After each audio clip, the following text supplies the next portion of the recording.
एक विशाल जनसभा को संबोधित करते हुए प्रधानमंत्री नरेंद्र मोदी ने कांग्रेस पर जमकर कसे तंज। कहा कि देशवासियों के पैसे से राम मंदिर बना है, सरकारी तिजोरी से राम मंदिर नहीं बना। देशवासियों ने राम मंदिर बनवाया है। इनकी क्या दुश्मनी है देश के लोगों से? इनकी क्या ही दुश्मनी है प्रभु राम से, अयोध्या से? इनकी दुश्मनी हमारी विरासत से कि राम मंदिर बन गया तो बोले हम प्राण प्रतिष्ठा में नहीं जाएंगे। विरोध किया, क्या शोभा देता है इनको? आइए जानते हैं और कुछ क्या कहा प्रधानमंत्री नरेंद्र मोदी ने, सुनते हैं उनकी जुबानी।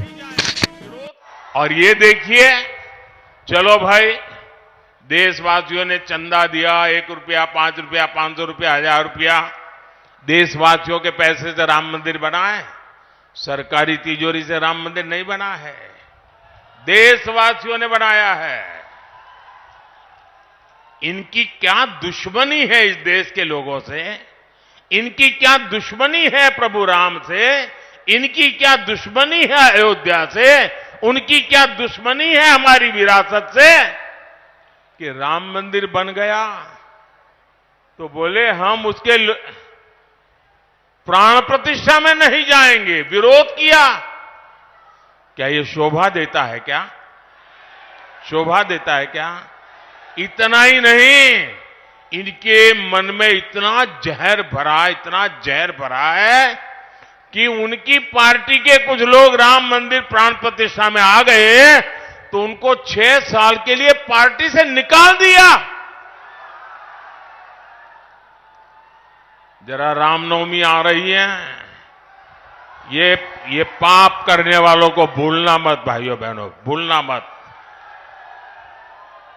और इसलिए ये भी जानते हैं कि अगर मोदी की गारंटी ऐसे ही चलती रही तो इनकी वोट बैंक की दुकान ही बंद हो जाएगी।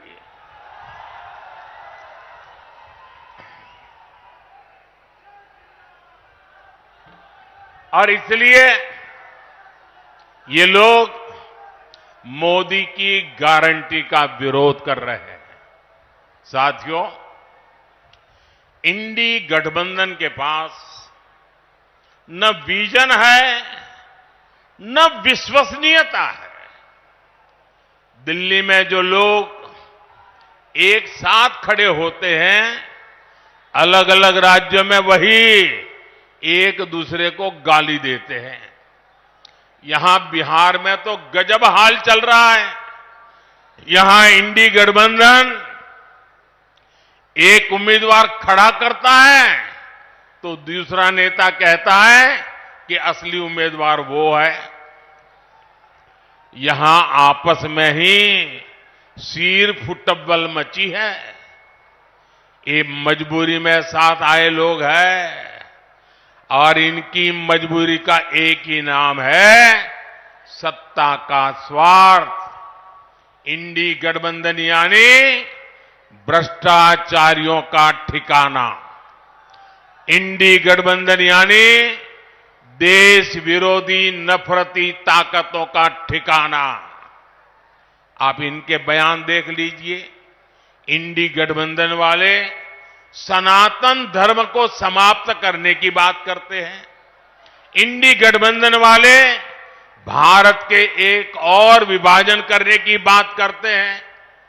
कांग्रेस पार्टी के नेता खुलेआम बयान दे रहे हैं कि वो दक्षिण भारत को अलग कर देंगे।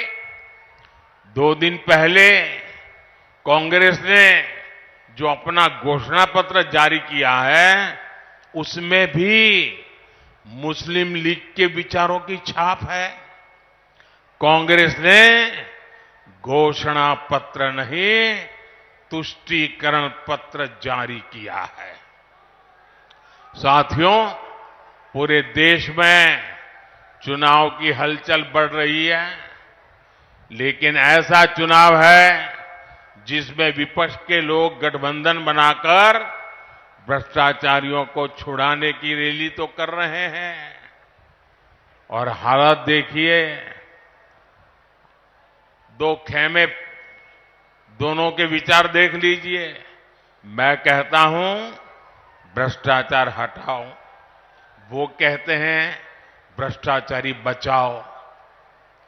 आप मुझे बताइए, देश तोड़ने की बात करने वाले भ्रष्टाचारियों का समर्थन करवाने वाले, सनातन धर्म को खात्मे की बात करने वाले, इन लोगों को बिहार माफ करेगा क्या?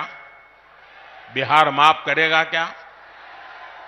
कांग्रेस, आरजेडी आपका एक भी वोट पाने के हकदार नहीं है। इन लोगों को सत्ता और भ्रष्टाचार की लत लग चुकी है। सत्ता से दूर जाते ही ऐसे छटपटाने लगते हैं जैसे मछली को पानी से बाहर निकाल दिया गया हो। इसलिए इन्हें सत्ता से दूर रखना बहुत जरूरी है। साथियों, मुझे कल दिल्ली में कुछ लोग बता रहे थे, क्योंकि मैं देख रहा हूं कि ये इंडी गठबंधन इस चुनाव के मैदान में कहीं नजर नहीं आ रहा, उनके नेता नहीं आ रहे हैं। तो मैंने जरा पूछताछ की। मैंने कहा, भाई मामला क्या है? ठंडे पड़े हो? वैसे उनके एक नेता ने बयान भी कर दिया कि हमारे लोग बहुत सुस्त है, ठंडे हैं, कुछ करना नहीं चाहते।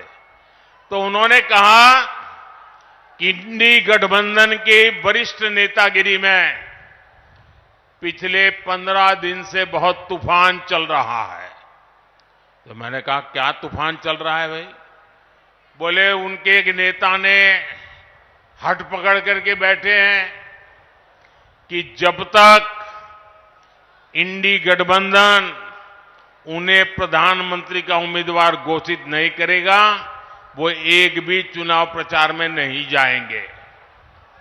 अब ये हाल है उनका, वो बता नहीं पा रहे हैं उनका नेता कौन है, और वो अंदर अंदर लड़ रहे हैं। और इंडी गठबंधन वाले कहते हैं कि भाई अभी नहीं, चुनाव नतीजा आने के बाद तय करेंगे। अब वो अड़ करके बैठ गए हैं और वो कहते हैं जब तक मुझे नेता घोषित नहीं करोगे मैं कोई रैली करने वाला नहीं हूं।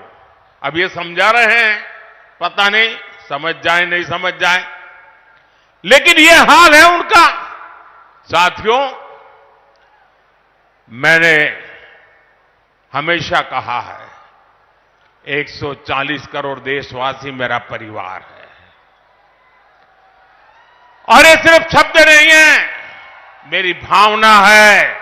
आपका सपना ही मेरा संकल्प है। नवादा के लोगों की आकांक्षाओं को पूरा करने के लिए भाजपा ने हमारे साथी मित्र विवेक ठाकुर जी को उम्मीदवार बनाया है। उनको दिया गया एक एक वोट मोदी को मजबूत करेगा। 19 अप्रैल को कमल छाप, उस पर दिया गया हर वोट विकसित भारत के संकल्प को मजबूत करेगा। आप यहां से जाकर नवादा के जन जन तक मेरा प्रणाम भी जरूर पहुंचाइएगा। मेरे साथ बोलिए, भारत माता की, भारत माता।